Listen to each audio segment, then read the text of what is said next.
Hello friends, Groovy Mom here, and I have a video that I've been trying to post since, oh my gosh, I don't know, it's been a few months now, but it's a recipe, don't sit by a window because then you start looking out at, it's a recipe for spicy cheese bread. And we have a bakery here in town called Stella's, and they bring spicy cheese bread to the farmer's market. I think that is where I've been introduced to it. I think people, talked about it, and so we got it. And it's really good. It's kind of that eggy, doughy, yummy goodness, and it has cheese in it. Welcome to Wisconsin.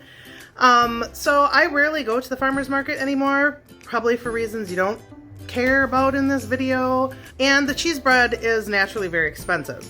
So I decided, of course this was like quarantine, I don't know if you can even say the word or not say the word, but we're home and I'm trying to make my own sourdough stuff and make all these breads, and so I made this bread and I'm going to show you. I actually had to make it twice. The first time I made it,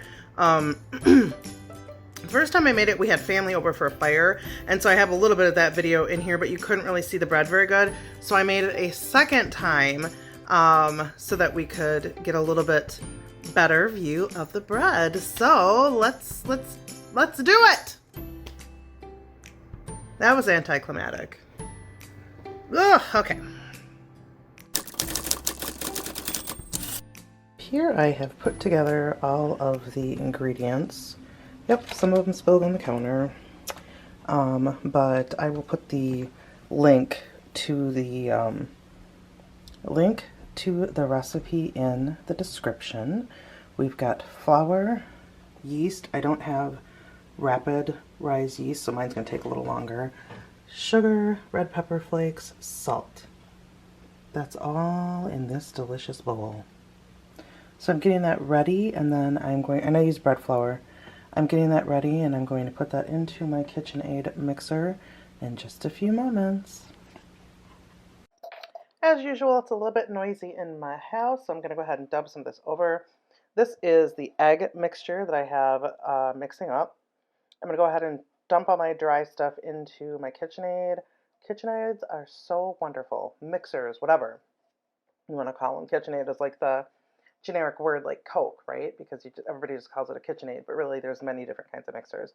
But anyway, I put that all in, and I just gave it a little bit whirl in the mixer to mix it up. I didn't really do anything except for add everything to the bowl.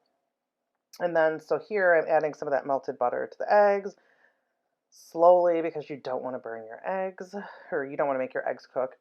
And then basically you just go ahead and add in your eggs. See?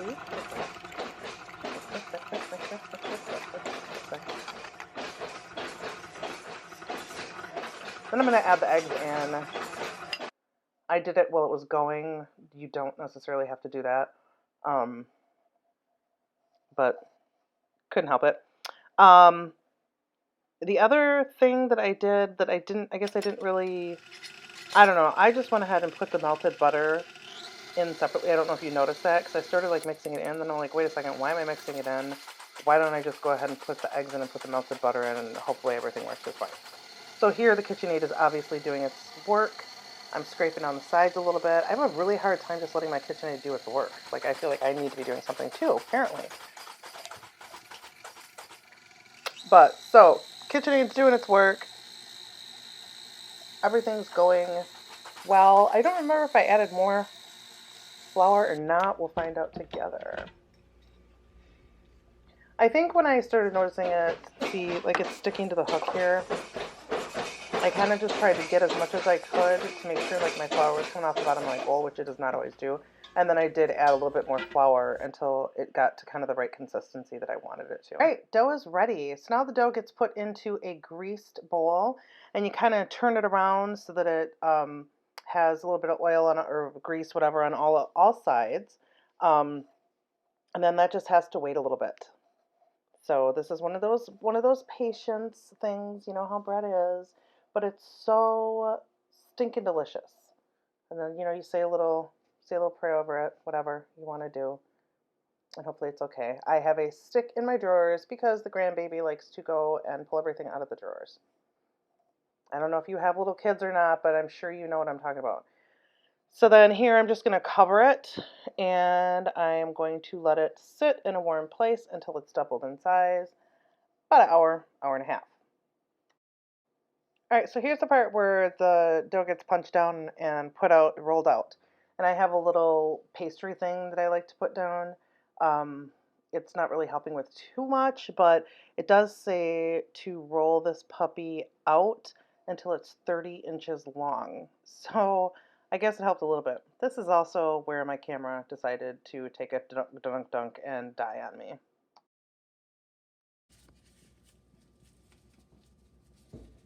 This is supposed to be like cut into squares, but of course.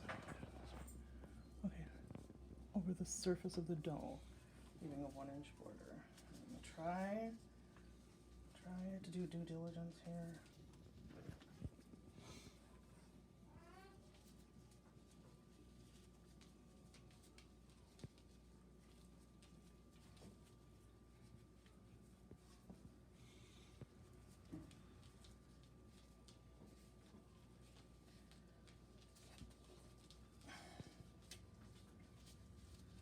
How much is this pack? 7 ounces. It's Wisconsin cheese. I don't know if we can zoom in on that. Lake Mills, Wisconsin. Just saying.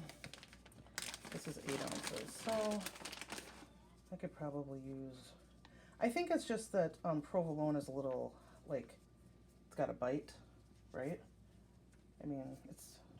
If it's sharp, Yeah. if it's not really. You know, I'm just gonna use this whole packet, and then it will be about even-ish.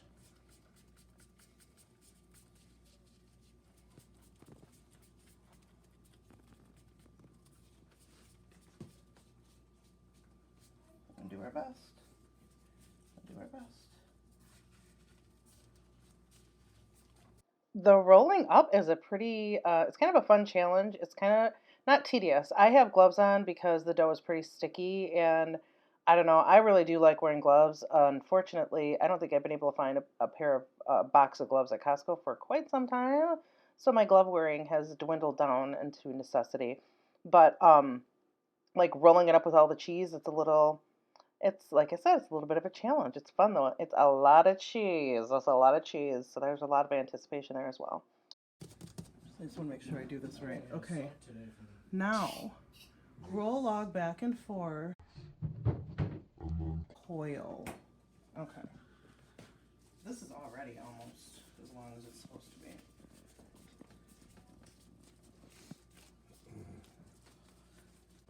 It's like a snake. Can you just show? Oh, 30 inches? What the? Oh. Ways to go, huh? Because this is 22. So this eel has to be longer than this. Great. I'm going to do it diagonal.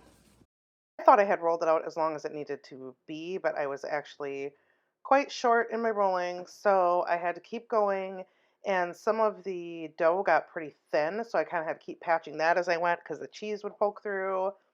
So my fun quickly turned into even more of a challenge, but it was fine. Like I said, again, well, I haven't said it before, but I've said it in other recipes. This is another pretty forgiving thing because once you roll it up in the pan, any cheese that oozes out is just going to be kind of like a special effect. So that's not so bad. It does, I have to say, it looks grosser and grosser as you roll it out. I think it's just me though, like it was the texture. It felt like there was like a living, like with a thin skin, it felt like there was something living inside it with the cheese and everything. So I don't know, that's just me. I don't want to gross you out on the recipe, but it was just kind of strange. I'm like just watching it, I can feel it. But anyway, it's pretty long when you think about it. This and that. Okay. It's going in there. No, it's got an hour and a half. So. All right, here we are after the hour and a half rise. Look at it. I can see a little bubble there. Obviously, it's doing something. It did rise, but it doesn't look hugely different. Never mind. Look at her. Oh my goodness. Julie, you're getting big. Holy cannoli. Oh.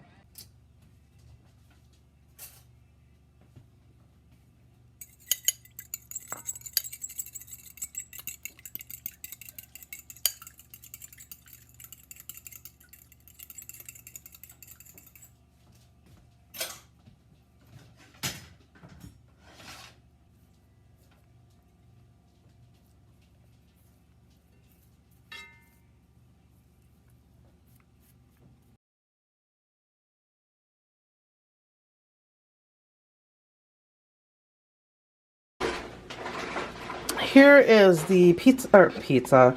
Here's the bread. I took it out. I did not show you, but in between you have to tent it. That's what the tinfoil is. Look, it did not stick to my iron skillet. I'm waiting. It did measure an internal temperature that it was supposed to. The bottom looks good, maybe a little more browned. But you're supposed to wait a half an hour before digging into it, so that's what I'm doing.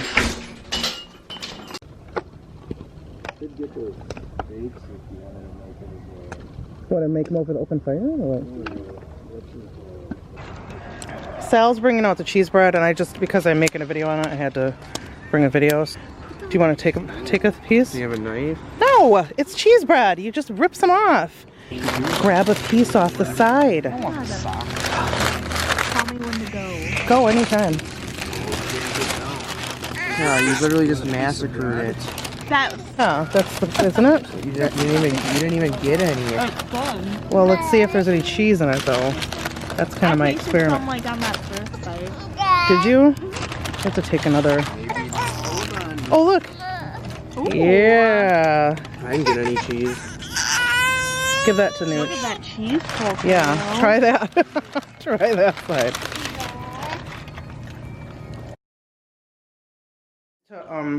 Pull, I want to see if we get a cheese pull. Did we get any cheese pull? No. Oh, Carlito did. Ooh. Don't you understand the cheese ruined pull? it. There's a little cheese pull there. Here. You don't have to hold them. Look, here, get a cheese pull. Let's see if she can get one. We'll get you a bite. Hold on. There. Yeah, I think that I could see cheese there. Ooh. Did you try it, Kara? How is it? Beautiful. Want to try a bite, Frank?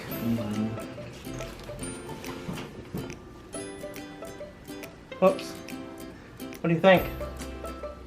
Is it still super spicy? Not it. Yeah, it is. It's All right. spicy. Yeah. Okay. Way better than Then I think it's Stella's? spicier than the first time. Is it really?